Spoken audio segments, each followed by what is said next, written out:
और जो अंदर के हैं असल अंतर्मुखी होकर के रहते हैं। क्या?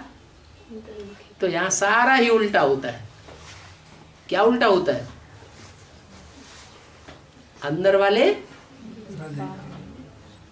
वाले रह जावेंगे का मतलब क्या हुआ? ये तो पूछ रही है? ये तो पूछ रही हूँ। हाँ, यही तो बताया कि यहाँ अंदर वाले कौन हैं? अंदर वाले रह जावेंगे। कहाँ रह जावेंगे? बाप के पास। हाँ, बाप के पास रह जावेंगे। 16,000 की लिस्ट में आ जावेंगे, परिवार में आ जावेंगे। किस परिवार में? राज परिवार में आ जावेंगे। और जो बाप के बने ही नहीं रह जावेंगे। हाँ, बाहर की दुनिया में रहते हुए भी घरगृहस्थ के अंदर है, गीता पाठशाला चला रहे हैं। जैसे बाबा चलाता है वैसे ही चलते हैं। उनसे कहा जाए आ जाओ तो आ जाएंगे। उनसे कहा जाए नहीं गीता पाठशाला चलाओ, 2 साल और चलाओ तो चलाएंगे। उनसे कहा जाए जमीन जायदाद सब बेच दो तो बेच देंगे। नहीं भी तो नहीं। उनसे कहा जाए मकान नहीं बनाओ तो नहीं बनाएंगे। एक भी पॉइंट कट नहीं करेंगे। तो वो अंदर वाले हुए बाहर वाले हुए? अंदर वाले हुए। बाप की नजर में तो अंदर वाले के भी अंदर है, बाहर होते हुए भी अंदर वाले, अंदर है। तो वो मुझ पद नहीं पाएंगे। ले जाएंगे तो अंदर। हाँ, सदगुरु निंदक ठौर न पावे। जो सदगुरु की निंदा कराने वाले होंगे, श्रीमत पर न चलने वाले होंगे, उनको ठौर नहीं मिलेगा। वो अंदर नहीं रह सकते। ठौर मीन्स जो बाप के बाप का जो ठौर है वो नहीं मिलेगा। हाँ? जो बाप संगठन बनाता है, उसमें ठौर नहीं। जो नई दुनिया क्रिएट करता है, उस नई दुनिया में उनको ठौर नहीं मिलेगा। उनको कहा जाएगा जाओ, तुम इस्लामी बौद्ध क्रिश्चियन के बीज रूप हो ना, तुमने विरोध किया ना हमेशा, बाप की बदनामी कराई ना, जाओ विदेशों में जाओ और वहाँ इस्लामियों बौद्धियों और क्रिश्चियंस की सेवा करो, उन्हें इकट्ठा करो जाके। हाँ, उनकी ठोकरें खाओ जाके। बाबा समाधि पर लाए ना, समाधि का भी अपने क्या है? समाधि जो समाधि बनाते हैं ना, वो मकबरा मरने के बाद समाधि लगाता है, उसके बाद जैसे ब्रह्मा बाबा का बनाया। हाँ, शांति स्तंभ बनाया। ब्रह्मा बाबा का तो शरीर छोड़ने के बाद बना, तो जीते जी समाधि का मुसलमानों ने बनाया हाँ जी। ब्रह्मा बाबा का, क्योंकि कुमारिका दादी के हाथ में ताकत आ गई बनाने बिगाड़ने की। तो वो तो मुसलमानों का ही काम करेंगी, वो कोई समाधि थोड़ी कहेंगे। तो कब्र बनाई, कब्र बनाई। मुसलमान क्या करते हैं? मरने के बाद उसके ऊपर कब्र बना देते हैं। तो वो बात अलग। लेकिन समाधि का वास्तविक अर्थ है सम माने संपूर्ण, अधि माने अंदर। क्या? जैसे कहते हैं आध्यात्मिक, अधि माने अंदर, आत्मिक माने आत्मा। आत्मा के अंदर क्या क्या है? जैसे ये बीज है, आम का बीज है, इस बीज के अंदर क्या है? भाई आम का झाड़ है। अधिक मालूम पड़ गया ना इसके अंदर क्या है। पूरा बीज देख करके जो जानकार होगा वो पहचान देगा इसके अंदर आम का झाड़ है, आम के ऐसे ऐसे पत्ते होंगे, ऐसी ऐसी टहनियां होंगी, ऐसा ऐसा फल होगा, ऐसा ऐसा बौर होगा, होगा ना। तो ऐसे ही ये आत्मा भी बीज है, देख के पहचान जाते हैं बाबा जी। इस आत्मा रूपी बीज को पहचानना, जानना। इस आत्मा रूपी बीज में कितने जन्म भरे हुए, कौन कौन कहाँ कहाँ इसने पार्ट बजाया है, किस देश विशेष में पार्ट बजाया, किन किन कैसी आत्माओं के बीच में पार्ट बजाया है। वो आत्मा के अंदर की सारी बात बाहर निकाल ले, उसको कहेंगे आध्यात्मिक ज्ञान। ज्ञान से। तो बात क्या थी? प्रश्न समाधि। सम माने संपूर्ण, अधि माने अंदर, माने संपूर्ण अंदरूनी स्टेज में पहुंच जाना, उसको कहते हैं समाधि। वो साधु सन्यासी जो समाधि लगाते हैं, जीते जी शरीर छोड़ते हैं, वो तो शरीर को अंदर छोड़ देते हैं, आत्मा तो फिर भी जाके जन्म लेती पानी है। के अंदर, मिट्टी के अंदर। आत्मा गर्भ में जाके जन्म लेती है कि नहीं? आत्मा गर्भ में जाके जन्म ले। वो ये समझते हैं कि पार निर्वाण गया, पार निर्वाण तो कोई नहीं जाता। अब बाप हमको समाधि सच्ची देना सिखाते हैं। वैसे बाबा तो जानता है हर आत्मा को देख के, लेकिन हर आत्मा को आत्मा भी अपना जाने, खुद से खुद हाँ, हम खुद अपना अपने से जाने और दूसरों का भी जाने। जैसे राम वाली आत्मा कृष्ण आत्मा को अपने आप सारे अपने जन्मों का हाँ जी, हुआ। अपने जन्मों का हिसाब किताब पता नंबर चलेगा, सबको होगा और संगी साथी दूसरों का भी, दूसरों का भी। जन्म जन्मांतर का पता चलेगा। अभी हमारा भी सबका पता चलेगा ना बाबा, अपना हमने क्या क्या कितना जन्म दिया था। नहीं पता चलेगा, नहीं पता चलेगा तो पार्टधारी बेवकूफ या होशियार। हो गया। कोई रंगमंच पर पार्ट बजाता है और वो पार्ट बजाने वाला हम वो सब भूल गए, हमको कुछ याद नहीं है क्या पार्ट बजाए, बेवकूफ एक्टर तो कहेंगे बेवकूफ है बेटा। अपने पास का ही नहीं।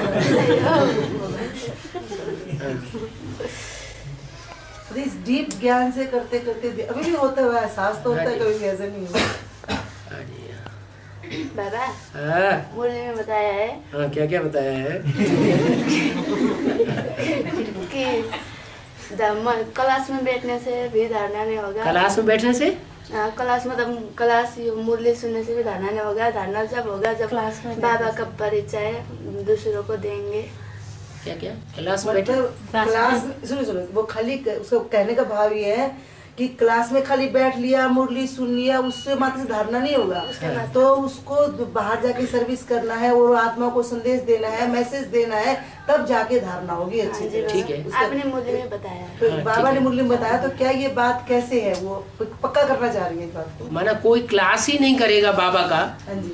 बाबा का क्लास करेगा ही नहीं, बैठेगा ही नहीं, सुनेगा ही नहीं, हाँ जी। बाबा के सामने ही नहीं आएगा, हाँ जी। सन्मुख बैठ करके क्लास नहीं करेगा, हाँ जी। तो बाबा का वाइब्रेशन मिलेगा, बाबा की दृष्टि मिलेगी नहीं मिलेगी। और बाबा जो डायरेक्ट मुख से सुनाएगा वो ज्यादा सच्ची बात होगी, सच्चा ज्ञान होगा, कि दूसरों से हम सुनेंगे वो ज्यादा सच्चा ज्ञान होगा। बाबा से डायरेक्ट जो हम सुनेंगे बाबा ही सच्चा सुना सकता है, और बाकी कुछ ना कुछ मिक्स कर देंगे। दूसरी बात, बाबा का संग का रंग हमको ज्यादा लेना है या दुनिया वालों का संग का रंग ज्यादा लेना है? बाबा का संग रंग हमें जितना ज्यादा लगे उतना ज्यादा अच्छा, हम उतना ही ज्यादा जन्म जन्मांतर बाबा के नजदीक रहेंगे, हीरो पार्टधारी के नजदीक रहेंगे, तो हमको फायदा होगा। अच्छा, कोई क्लास में न बैठे, बाहर जाकर के VCD सुन देख ले, किताबें पढ़ ले, एडवांस ज्ञान या कोई भी ज्ञान हो पढ़ ले, तो उसे वाइब्रेशन नहीं मिलेगी, दृष्टि की पावर नहीं मिलेगी, वाचा की सत्यता, और हम जो प्रश्न पूछेंगे उसका वो किताब तो जवाब नहीं देगी, और बाबा के सामने बैठ करके तो हम प्रश्नों का समाधान भी कर सकते हैं। तो हर हालत में क्लास में न बैठने से घाटा ही घाटा है। हाँ, ये बात जरूर कही, कोई बैठे क्लास में दिखाने के लिए, लेकिन बाबा की कोई बात न सुने, एक कान से सुनता रहे, दूसरे कान से निकाल रहे, बुद्धि रहे बाहर, चल रहे हैं सारे, बुद्धि रहे बाहर की दुनिया में, तो प्राप्ति नहीं होती। यहाँ सन्मुख, मेरे सन्मुख बैठ करके जो सुनते हैं वो स्वर्ग में क्यों नहीं आवेंगे, मुरली में बोला, लेकिन बैठा वो सामने, देखने में तो सामने बैठा है, लेकिन बुद्धि लगी हुई है किसी और की तरफ है, तो सन्मुख हुआ या विमुख हुआ? वो वाइब्रेशन खराब करने वाला हुआ, व्यभिचारी वाइब्रेशन बनाने वाला हुआ, शिवालय बनाने वाला हुआ, या वैश्यालय बनाने वाला हुआ? तो वैश्यालय बना रहा है, तो वो सन्मुख नहीं है, उसको सन्मुख नहीं कहेंगे, उसको विमुख ही कहेंगे। ऐसे बहुत से बाबा की क्लास में आ जाते हैं, समझते हैं हम जाके देखें, दर्शन कर रहे हैं, हाँ, देखा ना, हम जाके बाबा की क्लास में देखें कि बाबा हमको पहचानते हैं कि नहीं, कि हम बेकार में जाते हैं कि नहीं। अरे बाबा को क्या पड़ी है, तुम बेकार में जाते हो कि नहीं जाते हो? एक एक को देखने की जरूरत है बाबा को, तुम जैसा करोगे वैसा पाओगे। स्वयं जानते ही हैं तो।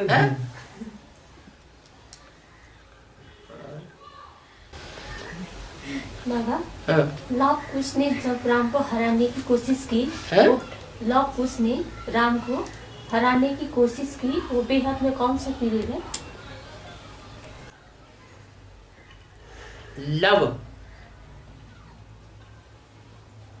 लव माने क्या होता है? प्यार होता है। लव माने प्यार होता है, होता है ना। और कुश माने क्या होता है? तीन का बाण जैसे एकदम। कुश माने क्या होता है? कांटा। कांटा। एक घास होती है कांटे जैसी, हाँ जी, वो कुश होता है। हाँ, उसका नाम देते हैं कुश, जो कांटा लगाती है हाँ जी। उसको कहते हैं कुश। तो एक है लवफुल, एक है लॉफुल, एक है बाण मारने वाला कांटा। क्या? राम के दो बच्चे हैं, एक है इस्लामी हाँ जी। लवफुल, क्या उनमें ज्ञान नहीं ज्यादा होता है। हाँ जी। मुसलमानों में ज्यादा ज्ञान होता है? ज्ञान नहीं। अल्लाह मियाँ ने धरती बनाई, अल्लाह मियाँ ने सूरज बनाया, अल्लाह मियाँ ने सागर बनाया, अल्लाह अल्लाह करते हैं, तो ये कोई ज्ञान हुआ? लेकिन क्रिश्चियंस में ज्ञान ज्यादा होता है। ज्ञान बहुत होता है, ज्ञान होशियार होते हैं, लेकिन दुख देने वाले, दुनिया को नष्ट करने वाले क्रिश्चियंस है या मुसलमान है? एटम बम कौन बनाते हैं? क्रिश्चियंस एटम बम बनाते हैं। ये बहुत दुखदाई है। नहीं, राम उनका कहना कि लव कुश जो थे तो राम के ऊपर ही इसलिए बताया कि इस्लाम धर्म का बीज हो गया लव, और क्रिश्चियन धर्म का बीज हो गया कुश। कुश। तो दोनों ने क्या किया? है? दोनों ही राम के पास गए ना वो लोग। हाँ, तो यहाँ शूटिंग में शूटिंग नहीं करते हैं, कर रहे हैं, वो लड़ाई नहीं लड़ते हैं क्या? लड़ते हैं, हाँ, डिसर्विस नहीं कर रहे हैं। कर रहे हैं। फिर बच्चा बाप से लड़ाई लड़े तो डिसर्विस नहीं होगी? है? 63 जन्म भी क्या किया इन्होंने? इस्लामियों ने और क्रिश्चियंस ने 63 जन्म क्या किया भारत के लिए? अच्छा किया है? झूठी झूठी बातें सुना करके सारे हिंदुओं को कन्वर्ट करके दूसरे देश में दूसरे धर्म में ले जाते रहे। सीता ही सुनाती है वाल्मीकि ऋषि। ग्लानि की ना हमेशा, तो उनका बीज भी वैसा ही होगा। क्या क्या कथा कहानियां बनाई हुई। ये विकार का बीज कैसे पैदा हो गया? देवान आता है, मैं देह हूं, बस बीज पैदा हो गया। जैसे सतयुग, अगर मैं देह हूं तो देह की इंद्रियां भी है ना, तो देह की इंद्रियां अपने अपने तरीके का काम भी तो करती हैं, तो देवान नहीं आएगा। अभी तो देवान है ना, अच्छा, तो ये बीज हो गया। सतयुग में सत्य में देवान होगा ही नहीं, हम बिंदु आत्मा स्टार। आत्मा है। ये हमारा कपड़ा है, जब चाहेंगे कपड़ा उतार के रख देंगे, अगला जन्म लेंगे। ये त्रेता से शुरू हो गया ना, द्वापर से हो गया ना, कब से शुरू हो गया? क्या? देवान त्रेता के अंत से। माने ऐसा 8 कलाएं जब कम हो गई, आत्मा का आधा गुण कम हो गया, आधी शक्ति क्षीण हो गई, देवान शुरू हो गया। सबसे देवान। पहले संगम युग में देहवान था ही नहीं, तो राधा कृष्ण का जन्म हुआ 16 कला संपूर्ण, क्योंकि देवभान था ही नहीं।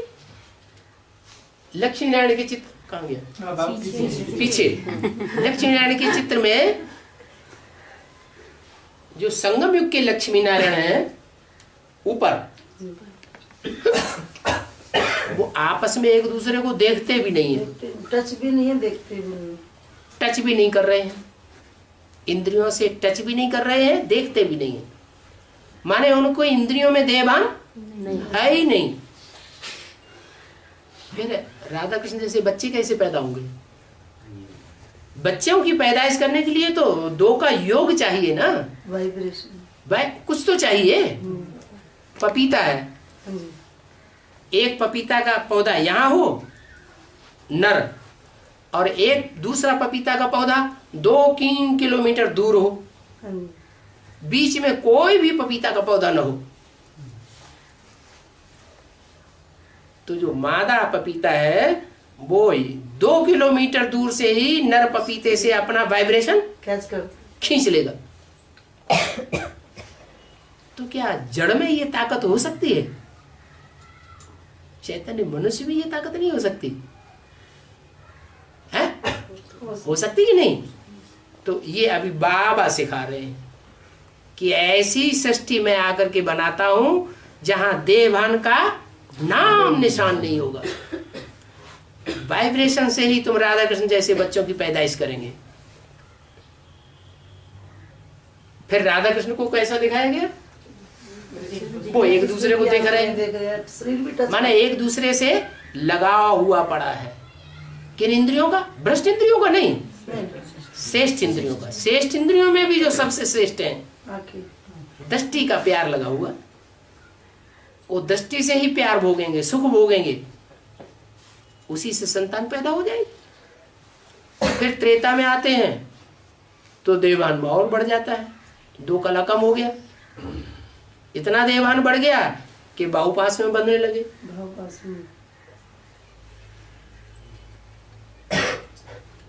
तो ऐसी स्टेज जब हो जाती है तो शक्ति ज्यादा क्षीण होती है।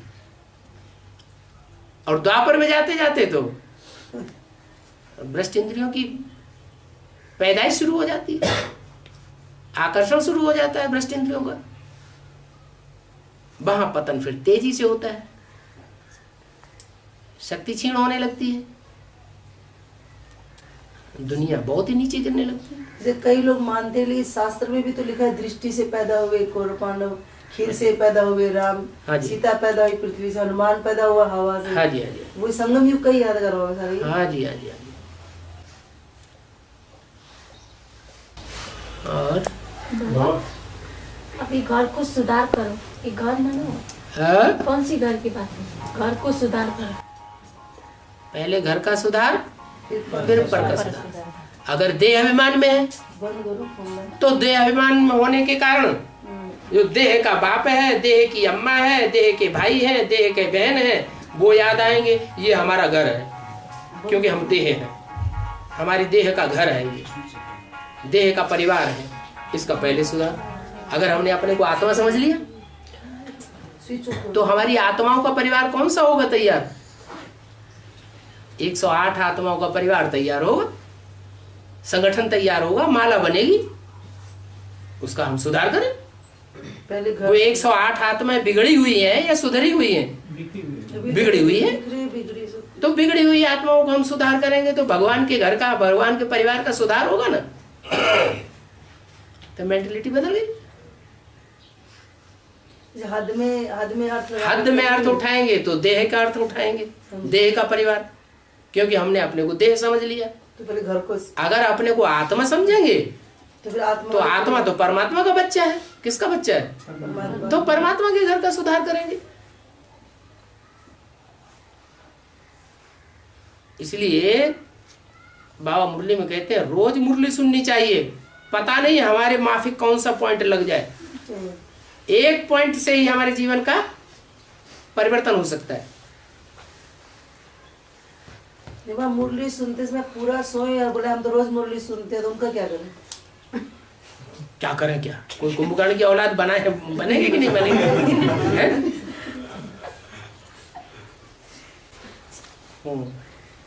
बाबा बाबा ने कल परसों को मुरली में बताया कि बाबा को तो जल्दी डिवोर्स दे देते, लेकिन अपने पति को डिवोर्स नहीं दे सकते। ये क्या बोल जाती है? बाबा ने मुरली में बताया कि बाबा को तो जल्दी डिवोर्स दे देते हैं, लेकिन अपना जो पति है शरीर का, उसको डिवोर्स क्यों नहीं दे देते हैं? जल्दी उसको डिवोर्स क्यों नहीं हो जाता है? वो नौजवान सुंदर पति मिला होगा इसलिए। बूढ़ा बाड़ा काला कलुट्टा मिल जाएगा, भागा यहाँ से। वो अच्छा है ना, ठीक है।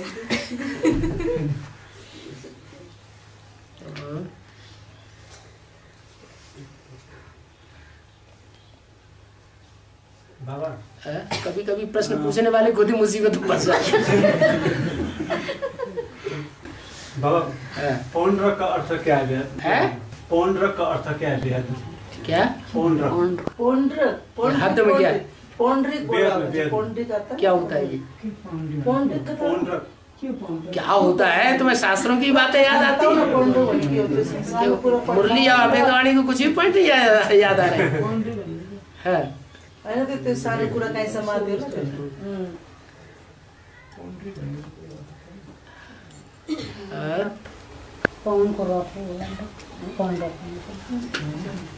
बाबा। कोई एक झाड़ के चित्र को पसंद करते, कोई सीढ़ी के चित्र को कोई ये क्यों? ये इसलिए कि जिनको लक्ष्मी नारायण जैसा बनना होगा, लक्ष्मी नारायण की प्रजा में जाना होगा, उनको क्या अच्छा लगेगा? लक्ष्मी नारायण का चित्र अच्छा लगेगा। जिनको आदि से अंत तक भारत में रहना होगा, उनको सीढ़ी का चित्र अच्छा लगेगा, है ना। और जिनको दूसरे दूसरे धर्मों में परिवर्तन होना होगा, उनको झाड़ का चित्र अच्छा लगेगा। कहाँ गया वो?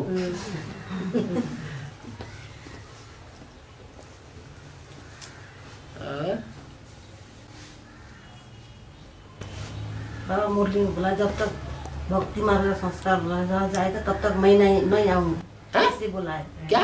जिनके अंदर भक्ति मार्ग का संस्कार रह जाएगा तो बाबा नहीं आएगा, मैं नहीं आऊंगा, मैं नहीं मिलूंगा, कहने का ऐसा कुछ नहीं, ऐसा नहीं। शरीर छोड़ना पड़ेगा। ये बोला जिनके अंदर भक्ति मार्ग के संस्कार रह जाएंगे, वो आत्माओं को अपना शरीर छोड़ना पड़ेगा, जबरियन छोड़ना पड़ेगा। स्वेच्छा से अपने शरीर को त्याग करने वाले नहीं बनेंगे। जैसे खनार में चला ना भक्ति मार्ग का, तो यहाँ भी तो इतना अभी ये क्लियर नहीं हो रहा है कि एक्चुअल में भक्ति मार्ग बाबा क्या इशारा कर रहे हैं। उसका खाली पूजा पाठ करना ही भक्ति मार्ग है या मंदिर में जाना ही भक्ति मार्ग है। श्रीमत के बरखिलाफ जो भी बातें हैं वो सारा भक्ति मार्ग है।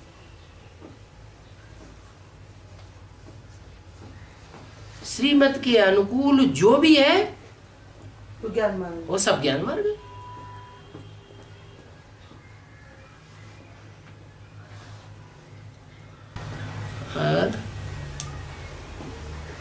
बाबा शास्त्रों में रुक्मिणी का अर्थ तो अच्छे दिखा है?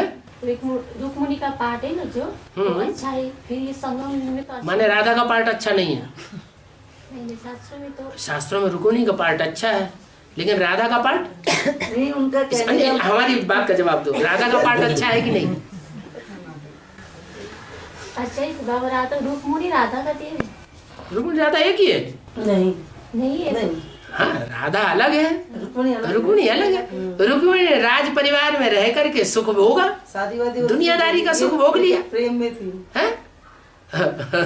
लव अफेयर भी किया।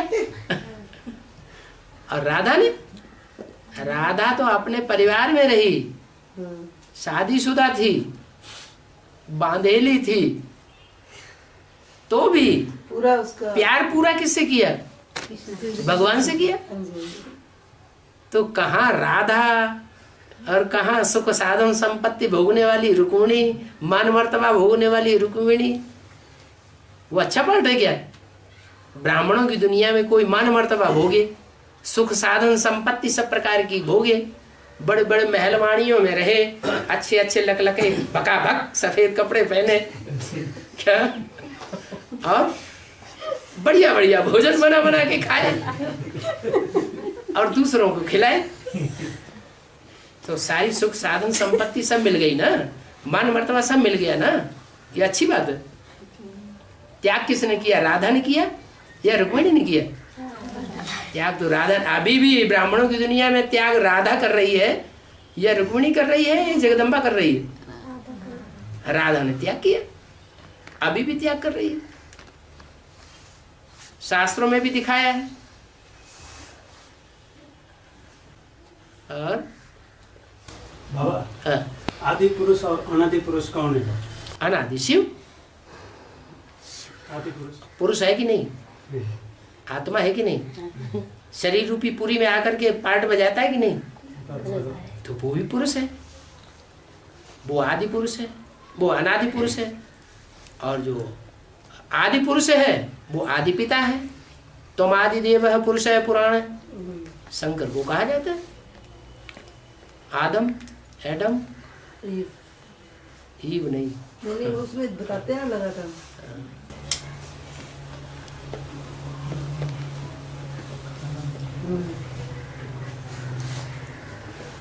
बाबा,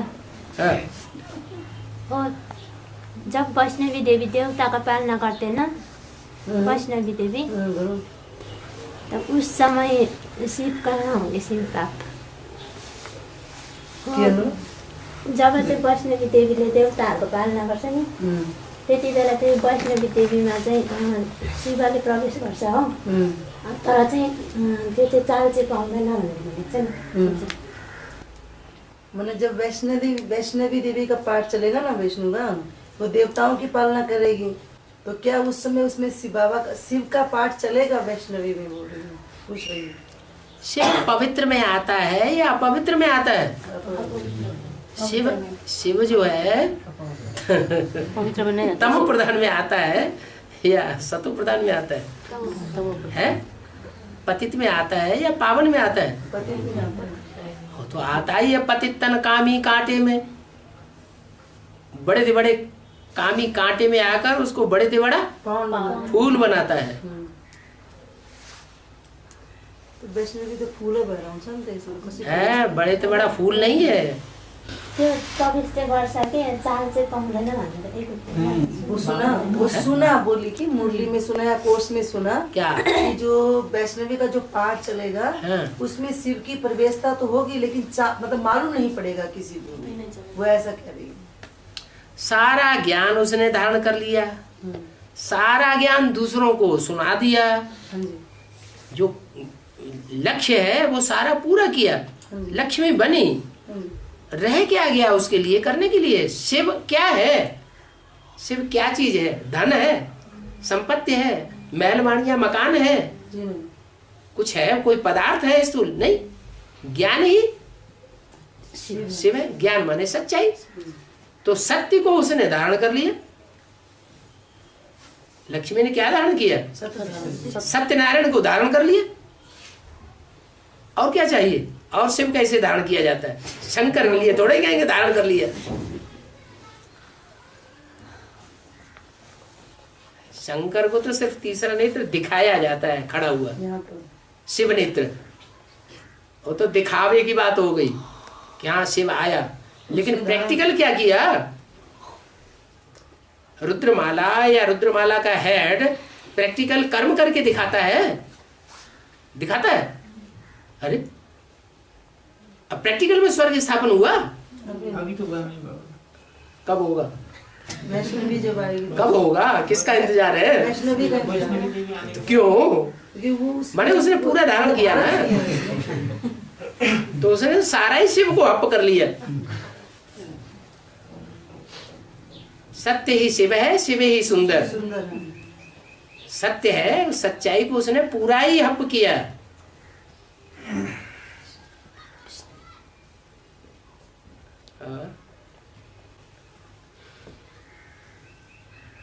बाबा, वो अंतिम समय में हम माउंट आबू में बर्फ के अंदर रहते ना, बर्फ के अंदर रहते, फिर वो कंचन काया होके निकलते है ना, वो उसके बाद हम वो बर्फ के अंदर रहते, कंचन दबेंगे ना, बर्फ के दबेंगे ना, बर्फ के अंदर बनेगी, वो वाला पॉइंट बोल। और कंचन काया बनेंगे ऐसा बोला है ना मुरली में। कंचन काया जो बनेगी वो नई दुनिया में स्वर्ग में बनेगी या नरक में बनेगी? वही कहाँ बनेगी? अरे कंचन काया जो बनेगी, निरोगी काया बनेगी, देवताई काया बनेगी, दिव्य शरीर बनेगा, वो कहाँ बनेगा? स्वर्ग में या नरक में? तो स्वर्ग जो है माउंट आबू में होगा या जमुना के कंठे पर दिल्ली में होगा? वही पूछ रही थी। पूछने क्या बात है? तो तपस्या धाम अलग, हाँ वो तपस्या, वो आत्मिक स्थिति में रहने का धाम है, सुख भोगने का धाम नहीं है। क्या पहाड़ को पीठ कुर्सी बनाना हो तो आ जाओ माउंट आबू। तकिया नहीं मिलेगा, आराम से लगा करके तकिया और सो जाओ। माउंट आबू में जो दिलवाड़ा मंदिर है ना बाबा, उसमें जितना भी देवी देवता के यादगार मंदिर बनाए, उसकी मूर्ति बनाए, उसके ऐसे ऐसे टीका लगा कर रखा है, और मूर्ति जहाँ दूसरा जगह दिखता है ऐसा नहीं है, सब जोड़ी का जोड़ी बना कर रखा है पूरा उसके अंदर में। वो क्या है बाबा? क्या दिलवाड़ा मंदिर के अंदर पूरा ऐसा यहाँ बिंदी लगा कर रखा? किसको बिंदी लगा के रखा? मूर्ति में सब बिंदी, वो जो मूर्तियाँ रखी है ना, आत्मिक स्थिति की, आत्मिक स्मृति का टीका नहीं लगाते हैं? आप लगाते नहीं है? दूसरे मंदिर में नहीं, वहाँ पक्का टीका नहीं लगाएंगे। दिलवाड़ा मंदिर में जब प्रैक्टिकल में आप तपस्या करेंगे तो आत्मिक स्मृति का टीका लगा कि नहीं रहेंगे? उसमें सारा ईसा सब में ऐसा पूरा देवी देवता का ये सारे अलग। हाँ जी चलो।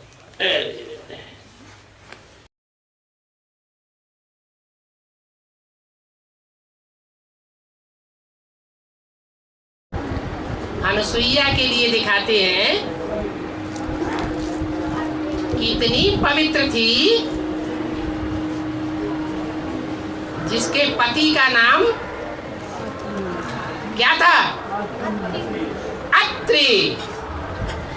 त्रि माने 3, ब्रह्मा विष्णु शंकर। लेकिन आ माने नहीं, अर्थात जो 3 देवताओं की कोटि में नहीं है, एक ही है, वो है अत्रि। वो कौन है? ना उसको ब्रह्मा कहेंगे नीची स्टेज वाला, ना उसको विष्णु कहेंगे मध्यम स्टेज वाला स्वर्ग का देवता, और ना उसको शंकर कहेंगे। देवताओं में महादेव, बड़े से बड़े देवता भी नहीं कहेंगे, उसको सिर्फ कहेंगे गॉड फादर, भगवान।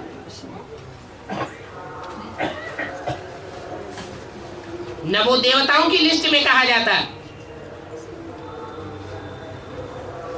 न महादेव की लिस्ट में कहा जाता, और न मनुष्यों की लिस्ट में कहा जाता। उसको कहेंगे अत्रि। कौन सी आत्मा हुई है? अरे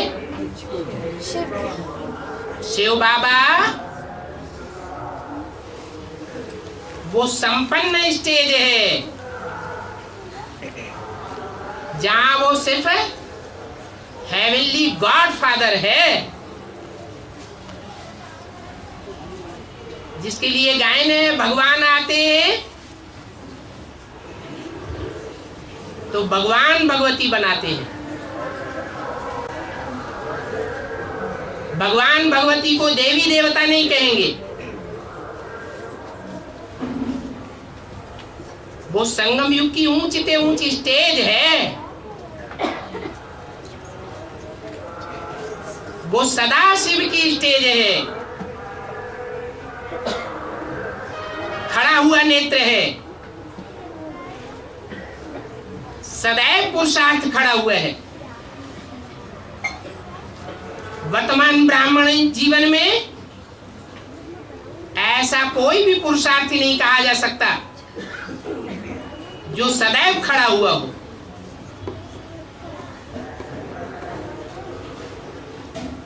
शिव और शंकर मिलकर के जब एक होते हैं प्रैक्टिकल, तब कहेंगे खड़ा हुआ। सदैव निराकारी स्टेज वाला, सदैव निराकारी, निर्विकारी, निरहंकारी, वही है अत्रि। उसे कहते हैं कश्यप, काश्य, अर्थात याद का तेज, और पा माने पीने वाला। ना उसे पानी पीने की दरकार रहती, ना अन्न खाने की दरकार रहती, 5 तत्वों के ऊपर पूरा विजय पाने वाला।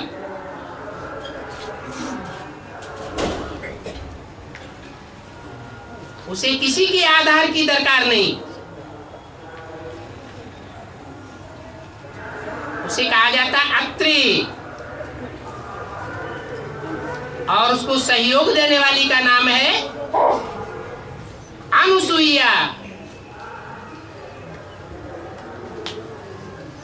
माने नहीं, असूया माने ईर्ष्या द्वेष, जिसकी किसी के साथ ईर्ष्या द्वेष नहीं है।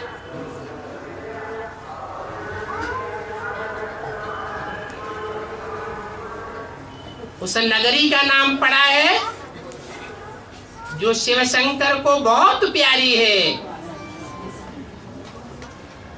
काशी नगरी।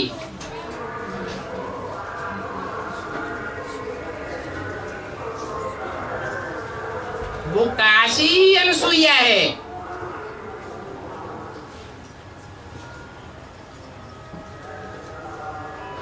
और इतनी पवित्र है कि गंगा, यमुना, सरस्वती उस पवित्रतम स्टेज को नहीं प्राप्त करती। काशी नगरी ही एक ऐसी दिखाई गई है जब सारी पृथ्वी गर्त में जाती है पतन की, असुरों से पाताल में ले जाता है, तो काशी नगरी छिटक करके अलग हो जाती है। इसलिए मान्यता है भक्ति मार्ग में कि मरना है तो काशी में मरना है, जो पतन के गर्त में नहीं जाती। अंत समय में संग का रंग लेना है तो किसका लेना है? काशी का, काशी वासी बनना है। वही अनसुईया है। ऐसी पवित्र बनने वाली आत्मा ब्रह्मा की भी पालना करने वाली है। यज्ञ के आदि में ब्रह्मा की भी पालना की होगी। इसलिए मुरली में बोला है कि जो ब्राह्मणों की दुनिया में दीदी, दादी, दादाएं हैं, इनकी भी पालना करने वाले तुम बच्चे हो।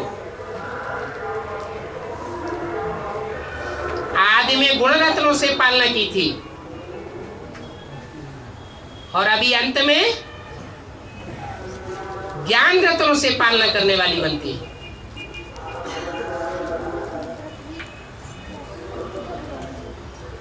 ज्ञान दर का देवता गाया हुआ है। कौन है? अरे धन का देवता कोई है या नहीं? कुबेर।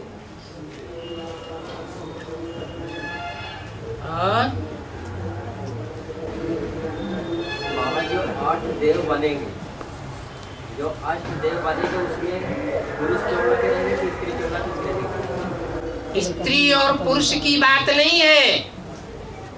चाहे स्त्री चोला हो चाहे पुरुष चोला हो, लेकिन आत्मिक स्थिति में रहने वाले की बात है। आत्मिक स्थिति में टिकने के पुरुषार्थ की बात है।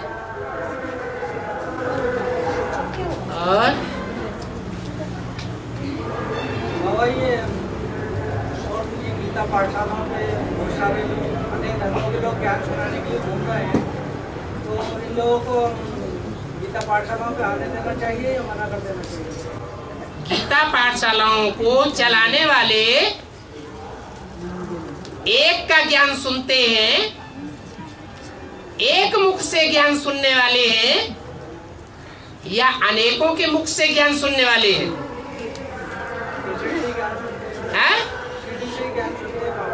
सीढ़ी से तो सुनते हैं, वो तो माध्यम है, लेकिन उनके दिल में एक मुख बसा हुआ है या अनेकों मुख बसे हुए हैं? एक तो बसा हुआ है, लेकिन वो आगे उनके गीता पाठशाला में जुड़ जाते हैं, ज्ञान सुनाते हैं। हाँ, बैठने देना चाहिए या भगा देना चाहिए? जो ज्ञानी तू आत्मा होगी वो किसी को भगाने का प्रयत्न करेगी या थमाने का प्रयत्न करेगी? लेकिन क्या ज्ञान उनका भी सुनना पड़ेगा ना, विचारी ज्ञान सुनना पड़ेगा, कोई जबरदस्ती है? बाबा ने तो कहा फालतू बात एक कान से सुनो और दूसरे कान से निकाल दो। तुम सुनते हुए भी न सुनो। तुम्हें एक की बात सुननी है, अनेकों से सुनेंगे तो व्यभिचारी ज्ञान हो जाएगा। औरों से भी अगर सुनने में किसी को इंटरेस्ट आने लगा तो कन्वर्ट होने वाली आत्मा बनेगा या नहीं बनेगा? है? दूसरे धर्म में कन्वर्ट होने वाली आत्मा साबित हो जाएगा। ये कन्वर्शन होने की शूटिंग अभी चल रही है।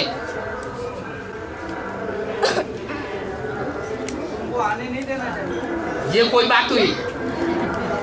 अरे कोई आए सुनाए, हम एक कान से सुनते हैं दूसरे कान से निकाल देते। सुनते हुए नहीं सुनते हैं। हियर नो, क्या बोला? हियर नो ये भी सुनाते समय भी खराब होता, 2-3 घंटे खराब हो जाते हैं। वो लोग सुनते नहीं है, अपना ज्ञान 2-3 घंटे खराब होते हैं। खराब तो तब होंगे जब वो हमारे मन को कंट्रोल कर लें। हम मन से बाबा की याद में टिके हुए हैं तो कोई कितना भी सुनाता रहे, हमारा भाग्य बनेगा कि बिगड़ेगा? हमारा भाग्य तो बनेगा। हम ये भी बातें सुने क्यों?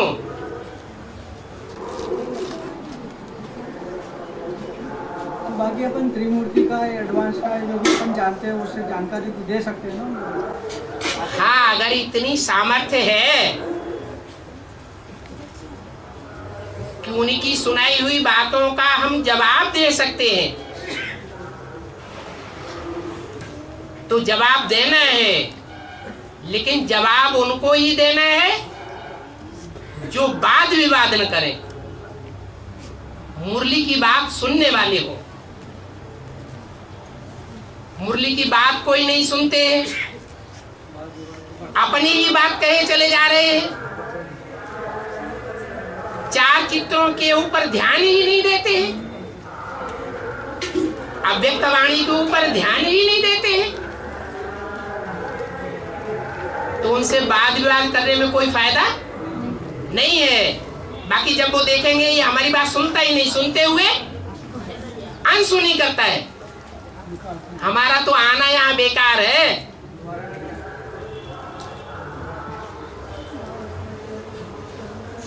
आना बंद कर देंगे।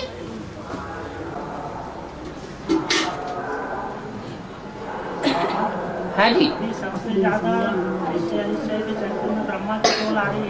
हाँ जी, और ब्रह्मा की सोल धरती में प्रवेश करके पहाड़ में जाती है।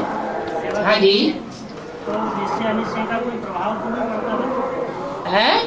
निश्चय अनिश्चय का कोई प्रभाव तो नहीं पड़ता। जो सूर्यवंशी बच्चे होंगे, राम वाली आत्मा को स्पेशल फॉलो करने वाले होंगे,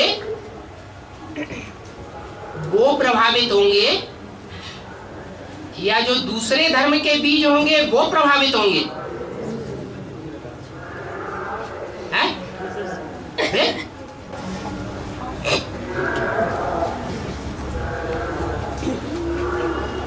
बाबा अभी मुरली में आया था अंकल आंटी को। हाँ, अरे त्रिमूर्ति में अंकल कौन है ये आज तक तुमने सुन ही नहीं पाया, समझा ही नहीं। और ताऊ कौन है वो जाना ही नहीं है, नहीं जाना। अरे तीनों देवताओं में बड़ा भाई कौन है? वो ताऊ हुआ ना, है? और ब्रह्मा बाप है, उसका छोटा भाई कौन है? जो अभी भी ब्रह्मा के कंट्रोल में है, ब्रह्मा की परंपराओं का फॉलोअर है। कौन है? विष्णु।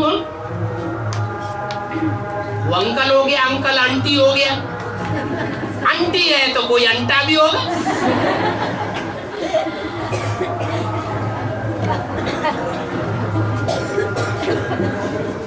और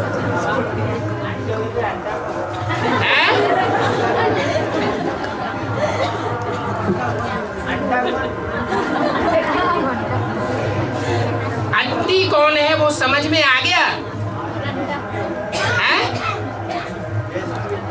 वैष्णवी देवी। और वैष्णवी देवी कोई ब्रह्मा कुमारी होगी या नहीं होगी? ब्रह्मा कुमारी होगी। और ब्रह्मा कुमारियां जिस किसी भी सेंटर में है, वो ब्रह्मा कुमारियों को साथ देने वाला कोई न कोई भाई के रूप में साथी होगा या नहीं?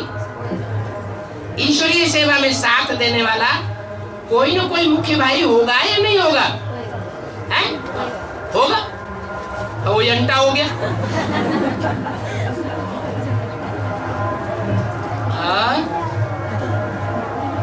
बाबा है उज्जैन में वो क्षीर सागर है, क्षीर सागर है ना उज्जैन में, क्षीर सागर। सागर कहाँ? क्षीर सागर नाम है, उज्जैन में एक सागर है। क्षीर सागर है कहाँ? उज्जैन में। जेल में? उज्जैन में। हाँ जी। वहाँ पे राधे कृष्ण का मंदिर भी है, तो वहाँ पे वो भजन करते हैं, हरे राम हरे कृष्ण कृष्ण कृष्ण हरे हरे। हाँ। तो उसका अर्थ क्या है? अरे नहीं तो क्षीर सागर का नाम क्यों है क्षीर सागर? ये तो सीधी सी बात है। ये यादगार कहाँ की है?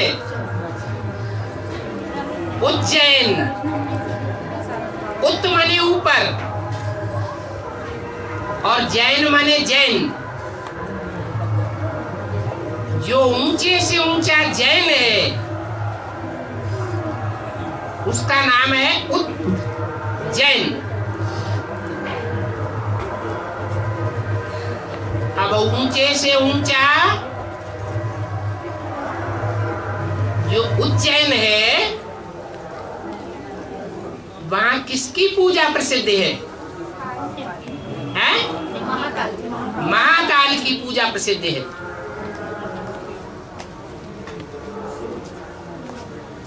वो ऊंचे से ऊंचा जैनी है। झाड़ के चित्र में सब धर्म दिखाए गए हैं, कौन सा धर्म नहीं दिखाया गया है? जैन धर्म नहीं दिखाया गया। क्यों नहीं दिखाया गया है? अरे जिन शब्द से बना है जैन। जिन माने जीतने वाला। क्या जीतने वाला?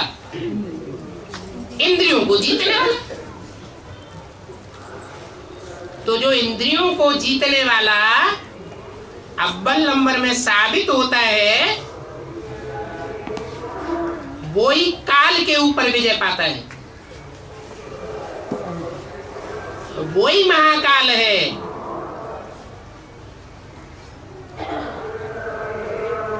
वो चैतन्य है और बाकी सभी देवी देवताएं उसके छत्र छाया में है। इसलिए चाहे वो फेलियर राम की आत्मा हो,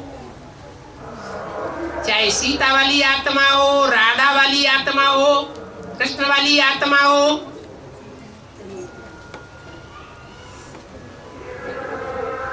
वो सब क्षीर सागर की स्टेज में दिखाए जाते हैं।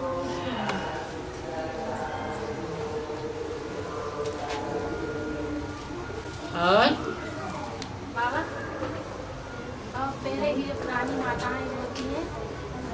जो पहले बदल था बहुत नीचा था। है? बदल जो है बहुत नीचा था। क्या था?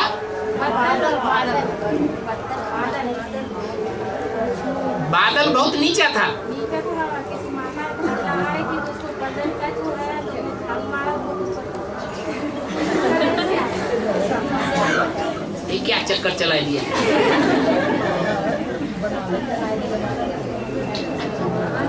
पुरानी कहानी है बाबा, वो तो सुनी सुनाई कहानी, सुनी सुनाई बातों में विश्वास हो जाता है। और हाँ, अब आती है, कान में सुनाई नहीं पड़ती। हाँ, उधर से भी बोल रहा है, इधर से भी बोल रहा है। महाभारत में जो अभिमन्यु होता है, हाँ, उसे चक्रव्यूह में फंसने का रास्ता तो मालूम होता है जाने का, हाँ, लेकिन निकलने का रास्ता नहीं मालूम होता है। हाँ, और वो उसमें अपना शरीर छोड़ देता है। हाँ। तो इसका बेहद में क्या होगा? भक्ति मार्ग में एक कहावत है, नीम हकीमे खतरे जान। कोई कोई ऐसे झोला छाप डॉक्टर होते हैं जो पूरी पढ़ाई नहीं पढ़ते विधिवत, और पूरी पढ़ाई न पढ़ने के कारण वो सेवा करना शुरू कर देते हैं।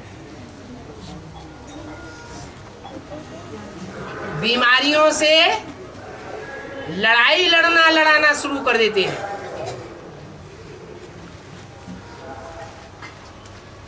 लेकिन जब कोई मरीज मरने लगता है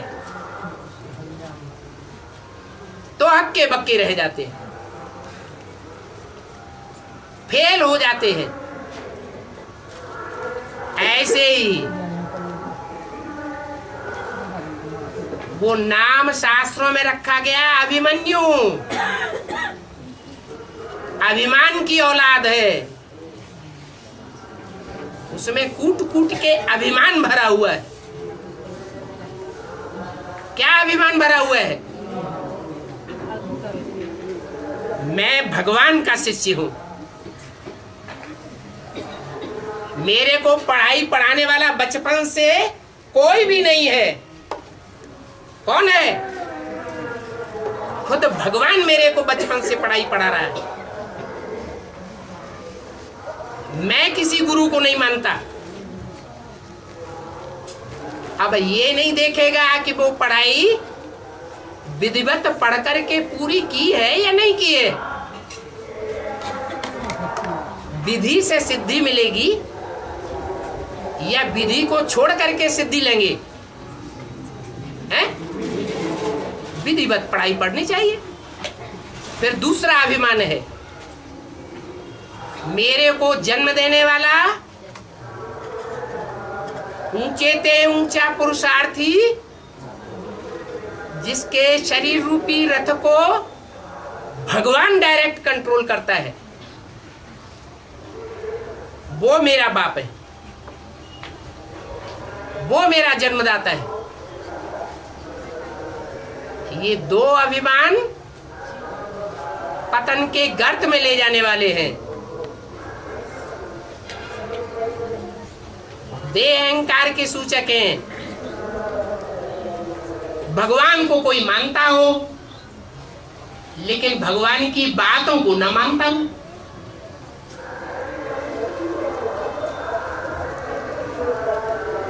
मुरलीधर को मानता हो और मुरली से प्यार न हो, मुरली रोज सुनता न हो,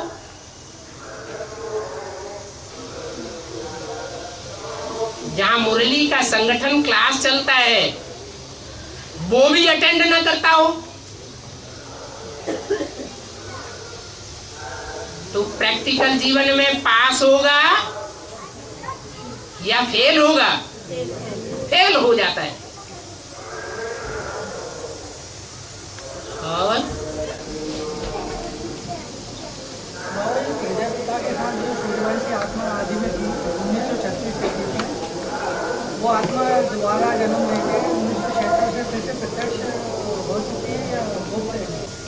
हो सकती है? नहीं, हो चुकी है या होते हैं। ये बैठे कौन है?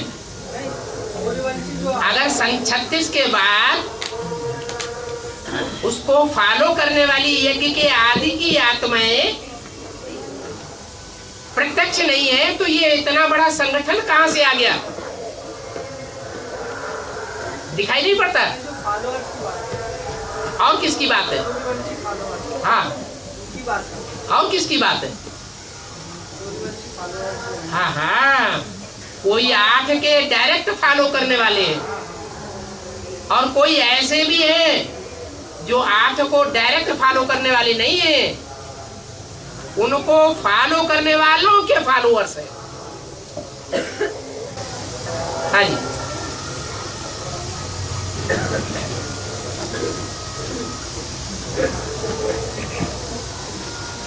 बाबा ये बोला था पहले देवी के पुजारी हैं आसुरी संप्रदाय, लेकिन अभी बताया है कि महाकाली के पुजारी हैं आसुरी संप्रदाय। अरे ये देवी नहीं है, ये महागौरी के पुजारी का नहीं कहा। महागौरी जो है वो किसी को फॉलो करती है या नहीं करती है? कोई की तपस्या करती है कि नहीं करती है? कि शिवोहम पहन करके बैठी हुई है? बोलो बोलो, जल्दी बोलो। करती है। और महाकाली अपने से ऊपर किसी साकार को मानती है या नहीं मानती है? कि छाती के ऊपर पांव रखती है? क्या करती है? पांव रख देती है। इसलिए फॉलोअर्स को गलतफहमी पैदा हो जाती है। वो फॉलोअर्स जय माता दी का नारा तो लगाते हैं, लेकिन ये नहीं जानते कि जिसकी हम जयकार लगाते हैं वो कोई विधवा नहीं है, उसके ऊपर भी कोई सरपरस्त बैठा हुआ है। इसलिए बोला कि सिंगल देवी हो या सिंगल देवता हो, जिनकी पूजा भक्ति मार्ग में द्वापर के मध्य से दिखाई गई है, द्वापर के अंत में खास दिखाई गई है, वो सिंगल की उपासना करने वाले सब हैं रावण संप्रदाय। रावण संप्रदाय शुरू ही होता है द्वापर युग से, जब द्वैतवादी युग शुरू हो जाता है। एक को नहीं मानते, कितनों को मानते? दो को फॉलो करते हैं।